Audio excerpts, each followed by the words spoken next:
Se ha publicado en el diario oficial La Gaceta la reforma al artículo 184 del Código Procesal Penal, una solicitud de defensores de derechos humanos, de profesionales del derecho, de familiares y por supuesto el clamor de algunos presos, de algunos privados de libertad que tienen más de 60 años y que tienen de repente algún padecimiento de alguna enfermedad crónica. Con esto el Instituto Nacional Penitenciario estaría recibiendo las solicitudes para proceder a la preliberación de algunos privados de libertad. Vamos a hacer contacto con don Hugo Ramón Maldonado, se encuentra con la periodista Zulma Thomas, para que nos explique los alcances de esta reforma y por qué más de 2.000 presos podrían recibir este beneficio de cárcel domiciliaria. Es decir, ya no estarán más en las cárceles del país, sino que estarán en una cárcel domiciliaria. Zulma Thomas.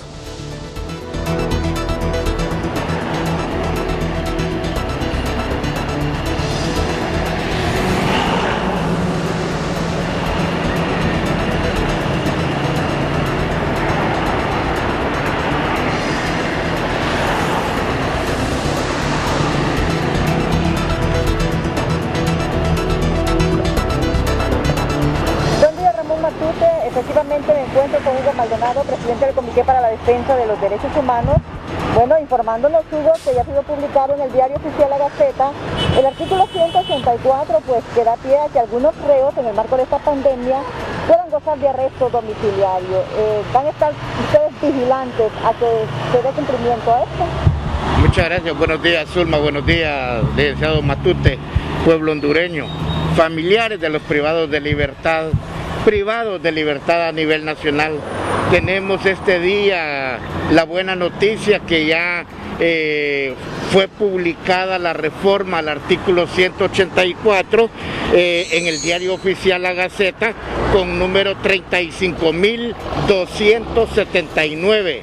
35.279 es realmente el número de la Gaceta donde ya fue publicado, Zulma, la reforma al artículo 84. ¿Qué significa esto? Que privados de libertad con enfermedades terminales, procesados, adultos mayores y otros de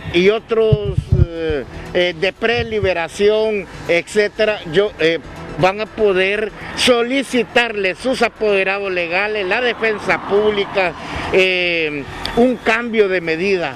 Esto es beneficioso para los privados de libertad, para los familiares que en todo el país hay una zozobra terrible por todo lo que está sucediendo en el sistema penitenciario en el país, por los 9 fallecidos que ya han habido a nivel de la Penitenciaría Nacional.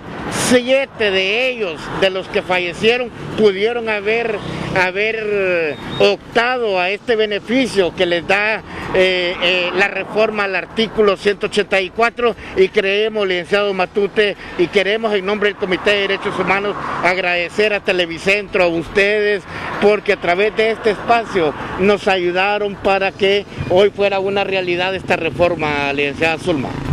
¿Cuántos recursos consideran ustedes pueden ser los beneficiados? Y por ejemplo, a partir de este día, ¿qué pueden hacer ya?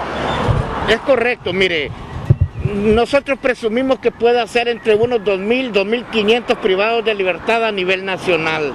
Creemos que aquellos que tienen enfermedades terminales, diabetes, VIH, aquellos que padecen problemas del corazón o de cualquier otra naturaleza, diferentes cánceres que existen, aquellos que están padeciendo la tuberculosis ahorita, que son las enfermedades base para que el virus se anide en este sector tan vulnerable. Podrían ser unos 2.000, 2.500 privados de libertad. Vamos desde este momento, licenciado Matute, pueblo hondureño, familiares de los privados de libertad, nosotros nos declaramos para hacer esa sabiduría social a nivel de todos los juzgados del país. para donde se presente una solicitud de esta, garantizar que este privado de libertad va a gozar de una acción distinta a la prisión preventiva. Gracias, Hugo Maldonado. Bueno, presidente del Comité de la Defensa de los Derechos Humanos, pues quien ha estado muy pendiente de que este artículo 184 precisamente pues sea publicado en el diario oficial La Gaceta, ya está hecho y bueno, ahora a esperar cuántos en total de los 2.000 que más o menos se presume pueden ser beneficiados en los próximos días ya con la publicación de este artículo en el diario oficial La Gaceta, con la reforma del artículo 184. Ramón, con usted al estudio. Gracias a la periodista Zulma Tomás. Vía comunicación telefónica tengo al abogado Félix Ávila, experto, abogado en temas penalistas. Esta reforma del 184 del Código Procesal Penal, ya publicado en el diario oficial La Gaceta, ¿es selectivo? ¿Viene a beneficiar, como se ha venido diciendo por algunos sectores, a algunos funcionarios que están presos en estos momentos en las cárceles del país? A su criterio, abogado Ávila, ¿o es un beneficio a más de 2.500 presos, como lo ha dicho don Hugo Ramón Maldonado aquí en El Matutino? Buenos días. Muy buenos días, estimado periodista Ramón Matute, de este importante noticiero de la mañana. Y en realidad hay que darle el alcance al decreto publicado en el diario oficial La Gaceta prácticamente 2 meses después de que fue aprobado por el Congreso Nacional de la República, porque en realidad lo fue aprobado en la sesión del día 24 de abril, cuando todavía el tema de la pandemia no se había extendido tanto, ¿verdad?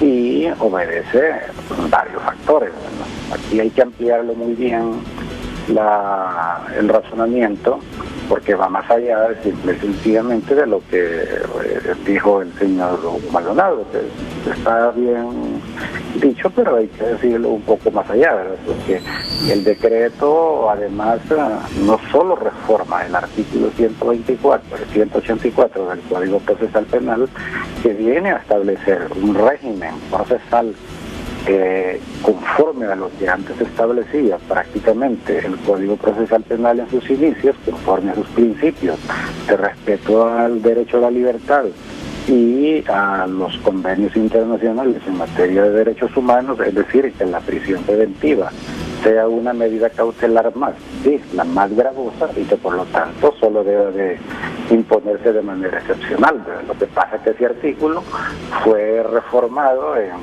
varias ocasiones y la última que se le hizo de manera drástica fue en el año 2013, por razones de utilizar el derecho procesal penal como un mecanismo, si se quiere, populista y para mantener personas privadas de libertad independientemente que lo merecieran o no.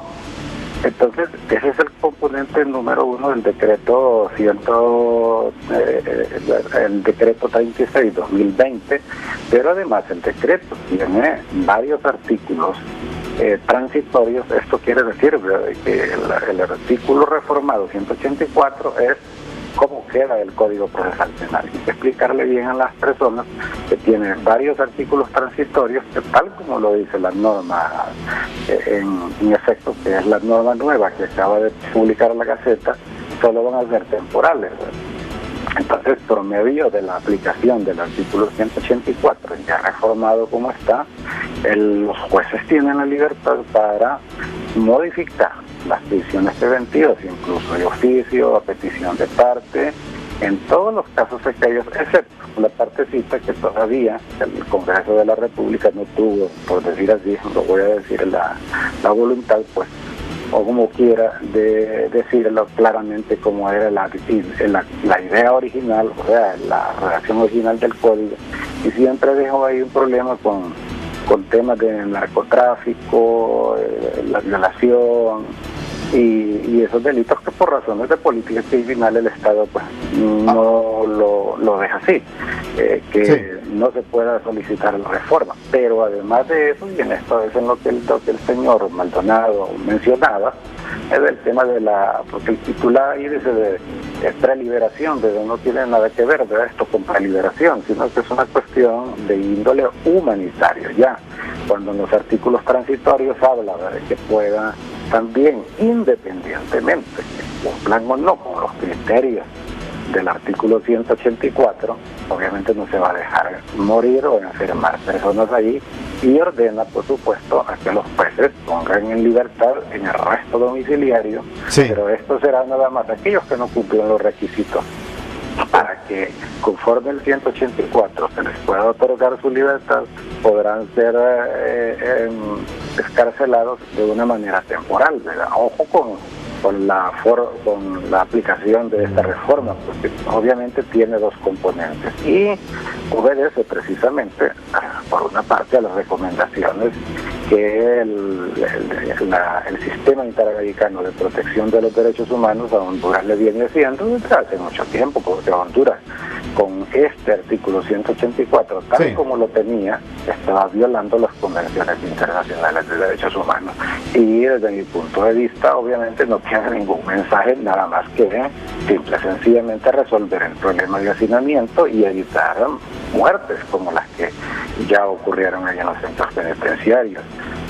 Bueno, ya está en vigencia y entonces lo que tienen que hacer es atender las peticiones, porque también la ley es clara, donde dice que donde se queda perfecto, claramente establecido que no deben haber ninguna excusa de decir que no se pueden recibir escritos, sino que incluso la ley explica ahí y deja claro cómo deben de sí, resolverse estas cosas.